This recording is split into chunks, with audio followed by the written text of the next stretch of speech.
Oke, pertama-tama kita buka stata. Saat kita membuka stata, kita harus memasukkan data kita. Nah, dengan cara klik menu data, lalu klik menu data, lalu pilih data editor, lalu pilih yang data editor edit. Nah, lalu akan muncul seperti ini. Lalu setelah itu kita ke Microsoft Excel. Nah, kita Ctrl A lalu Ctrl C untuk mengkopinya.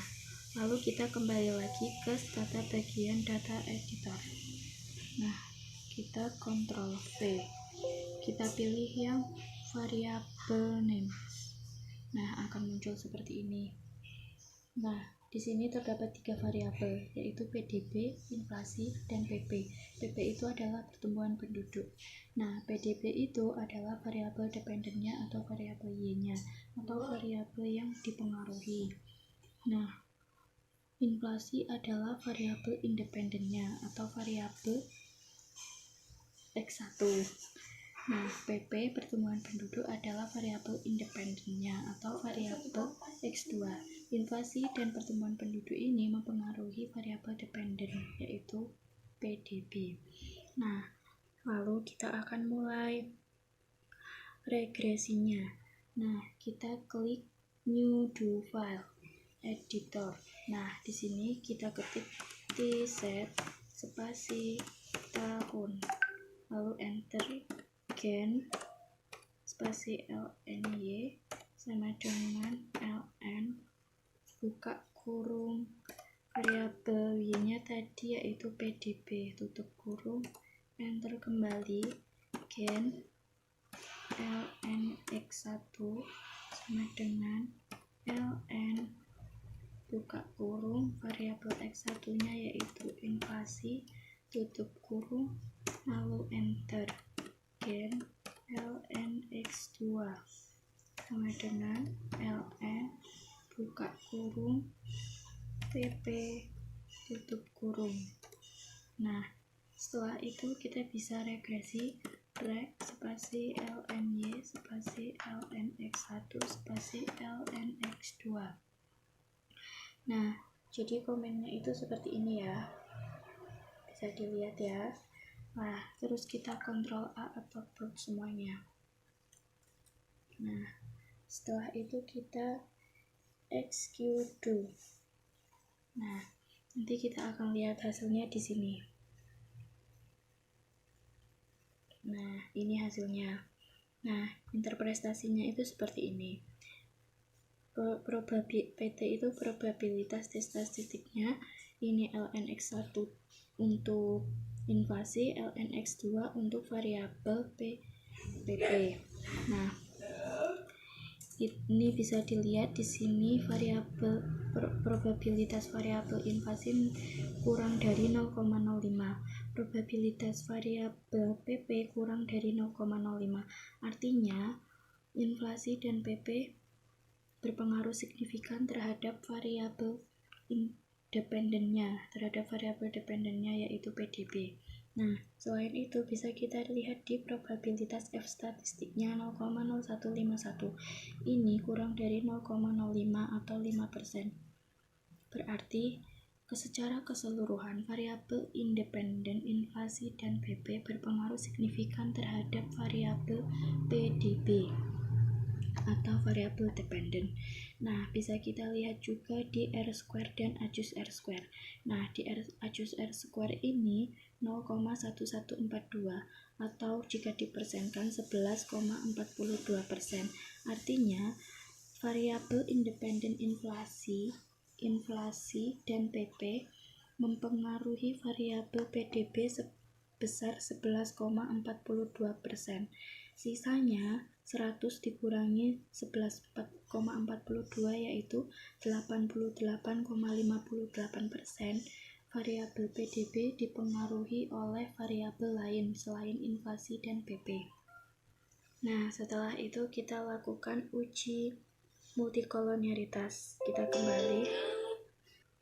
Nah, kita kembali ke stata yaitu yang ini ya. Do file lagi. Nah, karena kita akan melakukan uji multikolonialitas, nah kita enter, lalu kita ketik komen VIF. Lalu VIF ini kita blok lagi, lalu kita execute lagi. Nah, kita lihat hasilnya di sini ya. Di bagian sini. Nah, bisa dilihat hasilnya seperti ini. Nah, mean VIF-nya yaitu 2,75. Berarti kurang dari 10. Nah, jika mean VIF-nya kurang dari 10, maka model regresi tadi tidak mengandung multikolonialitas. Tapi jika lebih dari 10, maka model regresi mengandung multikolonialitas. Nah, bagaimana jika nilai mean VIF-nya ini lebih dari 10 atau mengandung multikolonialitas? Kita bisa sembuhkan dengan cara komen seperti ini. Kita kembali ke do file. Komen seperti ini. Kita bisa menyembuhkan dengan komen seperti ini. Reg spasi d.lny spasi d.lnx1 spasi d.lnx2. Nah, jika sudah mengetik seperti ini, lalu kita blok lagi, lalu kita execute. Nah, kita lihat hasilnya di sini. Nah, seperti ini hasilnya. Nah, setelah itu kita kesini lagi, kita ketik komen VIF lagi, lalu kita blok lagi, kita execute lagi. Nah, nanti nilai VIF-nya berubah kan, dia akan lebih kecil 1,19 daripada yang tadi, yang awal tadi 2,75. Nah, ini adalah cara untuk penyembuhan uji multikolonialitas jika mengandung multikolonialitas. Nah, selanjutnya kita akan melakukan uji heteroskesnya. Kita akan melakukan uji heteroskestastisitas dan uji autokorelasi. Nah, kita ke do file, lalu kita ketik, ini saya hapus dulu biar kalian paham ya. Enter stat hetes, ini untuk uji heteroskestastisitas. Nah, untuk uji autokorelasinya stat p3. Nah, setelah itu kita blok semuanya seperti biasa. Kita blok semuanya, lalu kita execute dulu. Nah, kita lihat hasilnya di sini.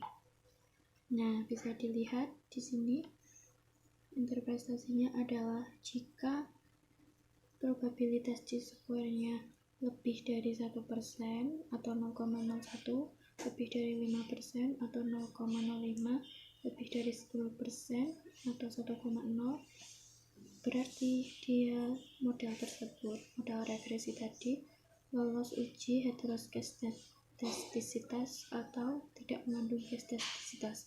Karena ini probabilitas chi-square-nya 0,0201 atau lebih dari 1% atau lebih dari 0,01, maka dia tidak mengandung tidak mengandung heteroskestastisitas atau lolos uji heteroskestastisitas. Nah, untuk uji autokorelasi bisa kita lihat di Estabile-Godfrey. Kita bisa lihat di sini H0 sama dengan no serial correlation atau tidak mengandung autokorelasi. Nah, bisa dilihat juga di sini untuk interpretasinya, jika probabilitas chi-square lebih dari 1%, 0,01, 5%, 0,05, atau 10%, 1,0, maka dia tidak mengandung autokorelasi. Nah, karena ini probabilitas chi-square-nya 0,3547 atau lebih dari 0,05 atau lebih dari 0,01 atau lebih dari 1,0 atau pokoknya harus lebih dari antara salah satu ini, lebih dari 0,05 atau 0,01. Nah, dia berarti lulus uji autokorelasi atau model tidak mengandung autokorelasi. Nah, seperti itu teman-teman.